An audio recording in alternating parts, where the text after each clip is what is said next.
Follow us on Facebook at Off Script with Super E Podcast. Also follow us on Twitter at offscriptpod_1.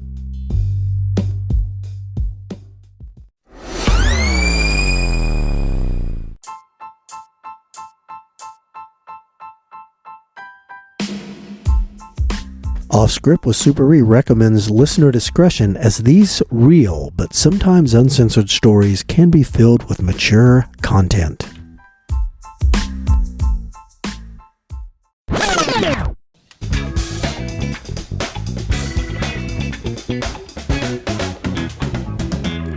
Hello everybody, Jay here, back with another Off Script with Super E. Chatting it up with my good buddy A-Train and other good buddy Super East. A-Train, say something. Hey everybody, it's good to talk to you guys. You still down in the Keys there, Jay? Well, you wouldn't know it because you quarantined me into a room to where it's quiet and I don't feel like I'm in the Keys. Well, you know, engineer A-Train / producer / you're not going to have any more fun than I am. Get your ass in a secluded room. But well, I'm in the Keys. It depends. It depends on if you want to be heard or not. Right. Well, that's a nice segue there, A-Train, because they don't want to hear from me. Our listeners want to hear from Super E. Super E, you ready to tell us a tale? Yes, and Jay, I'm going to tell a tale. When it's a tale about what you asked me, where apparently a listener asked you about some of the craziest stories some of my prostitute informants told me they had to do, and I'm going to tell you a crazy tale. It's very short, but she was working the hot dog stand, and this informant, very pretty, she would garner a lot of attention when she was walking up and down the hot dog stand, making quite a bit of money, and all that money unfortunately went to drugs. But she was telling me about some of her scarier incidents and some of her creepier incidents, and one of the creepiest incidents she ever told me about, and this kind of stuff goes on there. This is what the people don't understand. She's walking down the hot dog stand, and she said some creepy dude stops her. She jumps in the car with him. Again, they're making that leap of faith. She's looking at this guy. You know, he looks like your typical creep, serial killer type, thick black rim glasses and greasy hair. She jumps in the car with him, and they're just making small talk. She's because they have to fill out or try to determine, is this a police officer or not? I don't care how dopey and greasy looking he looks. He still might be a police officer. So she gets comfortable. This dude's not a police officer, and they're driving up towards a park that was like about a mile north. A-Train knows what I'm talking about. Yeah. And so now they're talking about what he wants and what he's going to pay for. And here's what he told her. He hands her a script. They're in the park. He hands her a script. He goes, you're going to have to read the script, and if you do what it says to in the script, I'll give you $50. Wow.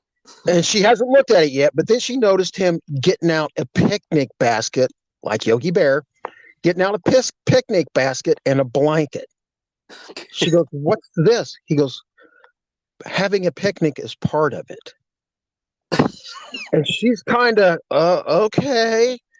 So it's a nice, sunny, warm summer day. They go into the park. Now, there's not a lot of people there because it's about 8:30 in the morning. Because remember, drug addicts, their body says, hey, I need drugs early in the morning. So the prostitutes are out early. Okay. So there's not too many people in the park. So they're walking up and walking down a hill in the park. And he's carrying the picnic stuff, and she starts reading the script. And the script is very clear. He says, you have to read this verbatim. So she's starting to peruse it as he's laying down the blanket. He opens up the picnic baskets and puts out some plates, some little silverware, and some little teacups. And then he goes, read the script and you have to read it out loud. And she starts looking at it and she's like, oh my God, I hope this doesn't end with me being murdered. She starts reading it and goes, oh, daddy, daddy, I love it that you're bringing me out here on a picnic. And then he has it memorized. Yes, my lovely daughter, we will enjoy having this picnic. Yes, daddy, I appreciate it so much. I love the little cups and the saucers and the finger sandwiches. And then she said she had to read this part. And she's like, oh my God, this $50 better be worth it. Oh, daddy, daddy, I have to pee. I have to pee. And then in parentheses, it said, grab your crotch like you're holding your pee in and act it out. My And God. she's like, oh my God. So she does that. I got to pee. And she's holding her crotch like she's holding back the pee. It said, stand up, spread your legs apart. And then he slid under in between her legs. And she had to pull down her pants and pee in his mouth. Oh, dear God. Yes, this was happening in a public park. This is what this guy, A-Train. you know, he thought this in advance. A-Train. Yes, Jay. What would we call this guy? I don't know. What Well, I mean, okay. Besides pervert, on and on and on, sicko, would he have a condition? Oh, he's got a condition, all right. Well, this dude needs to be taken out back and shot. Yes. he is what we call a conditioned ejaculate. Oh no. Jay, can you explain that to the listeners who are eating their mayonnaise sandwich right now? Oh God. Yeah.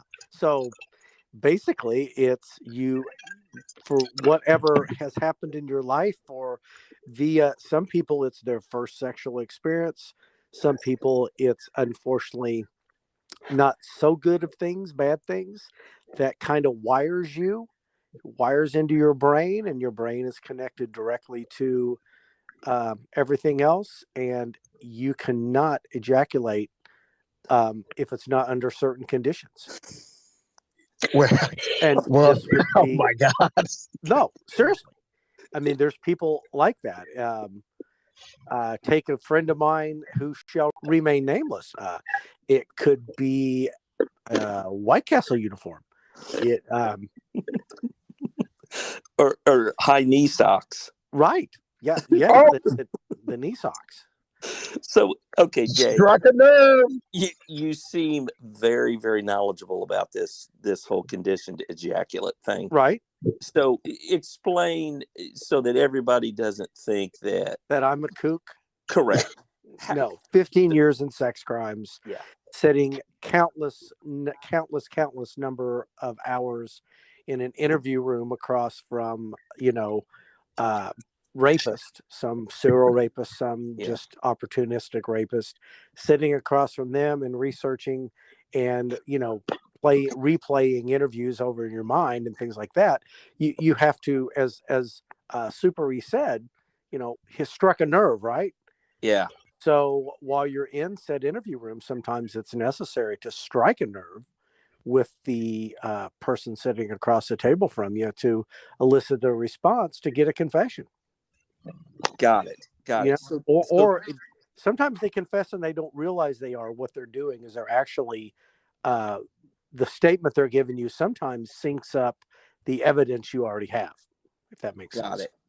So you're saying, okay, so this is a very scripted, a very, very particular type of encounter that this guy wants. Yes. So this is, unfortunately, you're telling us this is not uncommon.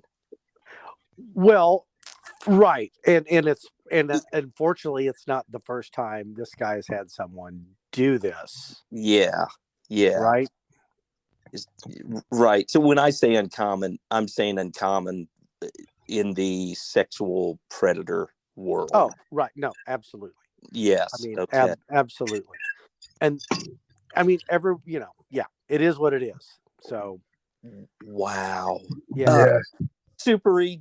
Okay, I don't know if you got this specific with your informant, but was it typed out? Was it Yes, handwritten? it was literally typed out, like I said, with instructions on what he would say, what she would say, how he would lay on the ground and she'd have to straddle him and urinate into his mouth. Oh my! And she was like, "Oh my God, I can't believe I did that." Hey, Trey, But would this be a good time to bring it up to the listeners that we are actually working on a pilot? Yeah. So we need auditions for somebody to be that actor. Oh my But God. Oh my God. So, okay, Jay, in your expertise, I know you didn't necessarily work like child abuse rape cases much, but Right. with this guy, with this script, he wants her to portray herself as his daughter or a Right. little child. Are you saying that could this do you think he's done something like this before? Not necessarily. Okay. It could have been something that he read about as a youngster. Uh-huh. That aroused him. One of his early arousals could have been that. It could have been something that he saw in a movie. It could have been something. It doesn't necessarily mean that. Now, Uh-huh. if let's say, for instance, there was allegations that he had done this to a family member, and then fast forward to where we are, and then you get a prostitute saying this verbatim. If you could put those two things together, then you would have one of those cases I talked about. Right. Where it it doesn't necessarily mean that he has done that. Yeah. No. That he's living out some weird fantasy, Right? That maybe he hasn't acted on. This is as close as it can get. And for the sake of all of us and our listeners, we're gonna say no, he has not. Okay. Yeah. And I'm gonna guess there's a better than average chance this episode will never see the light of day. It is very, very possible. it will see the light of day. This is just a conversation we're having because now we kind of segue into where I was driving down the street with my other informant, my Fountain Square Demi Moore. Okay. And we're driving down the street and we're just talking. And I said, okay, are there any limitations that you guys have on the hot dog stand where you're going to say no? She goes, there's some, but it would really have to be something alarming that when we need to make that money, that we're not going to do something. I said, okay. So we're driving down the street. I go, see that dude right there? The big, tall, dorky looking guy. And she goes, yes. I said, would he be somebody? She goes, what do I got to do? Fellatio. How much? $30. She goes, it's on. Then I happened to see another guy, and it looked like a midget. I thought he had a wooden leg. I said, that midget, and I think he's got a wooden leg. What do I got to do? Give him head. And she's like, I don't know. Okay, hand job. How much? $50. It's on. Then we're driving down. I see this big, fat, sweaty guy. And his shirt doesn't reach all the way down. His gut's hanging out. And he's got all, his stomach hair is dripping with sweat. And then you can see a giant urine stain on his pants. I go, that dude right there has $50 in his hand. What's he want? Sexual intercourse. No. Again, I said hand job. She said long distance, $50. It's on. And I was like, damn, this guy was so disgusting. But when they needed dope, they were going to do some things that they did not want to do. Oh man. Because that is how powerful the narcotics are to these drug addicts. And with that little story right there, to me, more so than Pretty Woman. You know, we've all seen that movie. That what you just told us kind of humanizes these girls, if that makes sense. It's like, you know, they're not just they have to do this for the drugs, like you had said, but the fact that they look and they still think ick, they humanizes them. Does that make sense? Am I saying that correctly? It does. It makes it just how sad it Yes. is that they're out there having to do these things because they just can't control their drug problem. I mean, they're forced to do some fairly unspeakable things just Yes. to get that money for the drugs. So It's sad. One of my informants who wasn't prostituting, she was just walking down the street and she was like, you know, cars are going by her she was like, nope, I'm not interested in that. I'm not interested in that. But then she realized it was too far for her, started raining. And some guy just offered a ride. He said he didn't want anything, just wanted to give her a ride. Like you said, he was a sexual predator. And he was so nice at first. Hey, you know, I'm giving you a ride, get you out of the rain kind of thing. And so she felt comfortable. And she's had years of experience, you know, trying to read body language. Guy completely fooled her. Next thing you know, she's got a gun put to her head. mm-hmm. And he goes into this business that was all right off the hot dog stand. And he knew how to get inside this business. This was like, you know, like midnight, so the place was closed, but he somehow got into it. He threatened to kill her and her family if she told anything. And then I don't know if we've talked about this before. He makes her perform fellatio on him with a gun to her head. Man. And she was smart enough to realize, I'm going to get his DNA without him knowing it. And that's eventually he let her go. We figured out we got in, you know, how he was a delivery man. And that's how he got into the business. But he ended up being arrested. Have we talked about that one before? I No. don't think so, but I'm interested in that one. When was that? This was about 2006 or 7. All I know is I was watching Monday Night Football and Peyton Manning was on fire. I get a call and she's she's hysterical. She screams, "I've been raped." And I just got up. I said, "Where are you at?" I got up. I told this was my first wife. I said, "Hey, you know, Dee's been raped." And I went and she didn't want to talk to the police, didn't want to talk to the police. I said, "You have to, because he is going to do this to somebody else." Or already has. Oh, he already has. He might have killed somebody or he's going to kill somebody. And then luckily, she goes, "Okay, I'll talk to somebody." And one of your sex crimes guys came out and we called the number to the business. You know, it's like 1 a.m. The guy answers and we said, "Hey, we've had a victim raped in your building." He came down, let us in. They could do the forensic. And then she gave me the napkin. She found a napkin on the floor. And right before he ejaculated, she had the napkin in her hand, got a sample of his semen. And so he couldn't see what she had done, hid it in her pocket.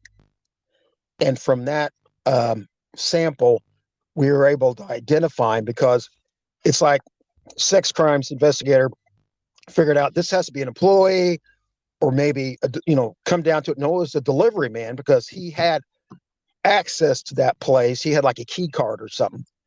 And that's how they figured out this was the guy who did it. They showed her pictures and he was like a real extremely tall, 6'6", extremely skinny guy, maybe weighed 150 pounds or 180 pounds, something like that. So he's really skinny. So she was able to remember him. And if I remember correctly, I think he only got like 2 years in prison for such a horrible crime. That's sad but true. Wow. Yes. Wow. And you know what? These women already feel like they're not worth anything. And, that made her feel like she was completely worthless, because after that, she had a complete mental breakdown from all that, what this guy did to her and how he barely got any time at all. And he was going to be out and he had threatened to kill her and her family. Mm. So Wow. that was sad. Wow. That is that's amazing. She had the presence of mind while that's going on. She's like, I'm going to get some of this guy's DNA. Yes. She was extremely, extremely intelligent. Wow. Extremely intelligent person. That's amazing. I had DNA recovered out of a freezer inside of a balloon once. Wow. The victim saved it. Yep. And it was like an actual balloon, not a condom. It was an actual balloon. Wow. Yeah. Amazing. I know. Tied a little knot at the end. I'm like, well, all right. Aren't we fancy? No kidding. Wow. Now, did I tell you, have we already talked about where the other informant that had to do the little Shakespearean stage play in the park, she also had an incident where a guy ran over her. Did I tell you guys about that? No, but please do. Okay. She's having to get drugs. She needs it. It's 2:00 in the morning. She gets in a car with the guy. He's driving around. She does not want to perform the sex act on him. She doesn't want to do it. So sometimes the girls would do this. They would try to get the money and get away, but she knew she had to be smart. She told the guy, yeah, I need the money up front. And then she says, stop, pull over right here. That's my cousin's house. I'm going to go in and see if it's okay if we go in there. I don't want to do it in the street or in your car and get in trouble. Well, where they stopped, it wasn't her cousin's house. It was part of the hustle. Get the money, act like you're going up to the door, then you run between the houses and vanish. Mm-hmm. And then hopefully the guy drives away.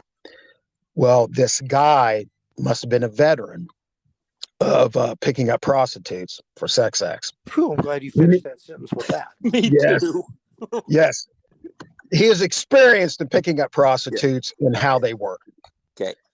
Okay. So I'm glad, you don't have to edit that out. No. But so as she tells him, yeah, I'm going to go check with my cousin. And she says that she looked back at him. He just looked at her. She goes, I think he knows that I know that he knows what I'm about ready to do. But she was going to try it anyway. So she gets out of the car and she starts walking, but she has to walk in front of his car. As she starts walking in front of his car, she heard the car rev.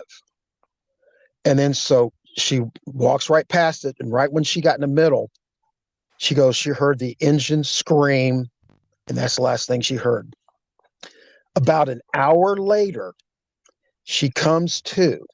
Oh my God. And she realizes she's laying in the street. She tries to get up and she can't get up. And then she feels her right leg, her ankle is at her ear. He ran over her, completely over her, broke her hip, and her leg was dislocated from her hip, and it was her ankle was up by her ear. She's not, she wasn't a gymnast or a contortionist. Yeah. She was in agony and she had to scream for help. And people came out and finally got an ambulance and she was whisked away to hospital. I get a call, of course. They said, hey, she was almost murdered. So they have me come out there. I go out there. There was still asphalt in her hair, just covered in oil. And she was so embarrassed, about what happened and everything. It was traumatic, but it still didn't stop the behavior. That's a tragic thing right there. This episode started out, a little lighthearted, and it got a little more serious than some of our episodes, but I think it's important to let the listeners know exactly what these girls are going through. I mean, this one girl was almost killed twice. I hope that was informative for listeners, because that was some interesting stuff. I tell you, if anything, it's going to be an editing nightmare for you, A-Train. You know what? I might just not edit one single thing. Yeah. All right. No. This may go into an archive somewhere, and Yeah. Oh, No, I don't know. I think this is a good one. I think we should put this out. Yeah, I do Okay. too. I think it really paints a picture of just how desperate these girls are. You know. Agreed. Okay. Let's close this one. I just want to say before we close to the listeners, don't hold me to a textbook answer as to what a conditioned ejaculate is. That was a little off the top of my head. So I think you gave us a pretty darn good definition. I think it's a pretty good one, but you know, some don't want some nerd to look it up and go, well, actually, that's not correct. You know, one of those things. Well, Jay, you sounded like a very distinguished Dr. Ruth on that. Dr. Wolf. Okay, we're going to close this one out. Thanks a lot for the stories, Super. Those were great, and thanks for the sex crimes analysis on that, Jay. That was great. Oh yeah, you know, I think this just kind of goes to show how many stories Super E has stored up in there that one can just roll right into another. Oh, and here's another thing. Oh, Yes. and this, you know, I mean, Yes. I think as we pointed out in episode 1, I would highly recommend listeners to go back and review. I was in the pools, episode 1. Yeah. That when Super E said, until I run out of stories, and we both agreed and said, which is never. Correct. So Correct. You know what the young folks would call that, Jay? That's called sustainability. Wow. Yes. And with that big word, Super E, what you got to take us out? I ain't got nothing. I am done. All right. Hey, Okay. Take us I'm out, gonna buddy. take us out of here, guys. Thanks for listening. See ya. Bye.